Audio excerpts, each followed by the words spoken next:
Hello. Just harvested some turmeric. Beautiful fresh turmeric. Ah, it smells so good when it's fresh like this. So our plants are slowly coming into winter, which means they'll be going into dormancy. And that's when all the power goes to the roots. So we'll be harvesting these. When it's fresh like this is when you want to eat it.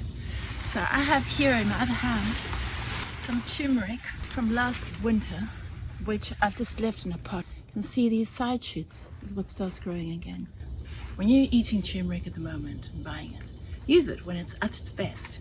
And then really late, end of winter, beginning of spring, that's when you want to keep this aside to allow it to grow into something like this. So much later, you'll be able to put this, ideally in some cocoa fiber, like a very good soil that is slightly water retentive but still good drainage, and allow this to actually rest near the top of the soil. When you see new growth, then you can actually plunge it down into the soil, or it will just put out roots and start growing again. So the turmeric, you can see, likes to live in a jungle atmosphere, so put it where it's not under direct sunlight but warm enough to actually start growing. Please enjoy our fresh turmeric. It is brilliant in your boboties and your golden milk.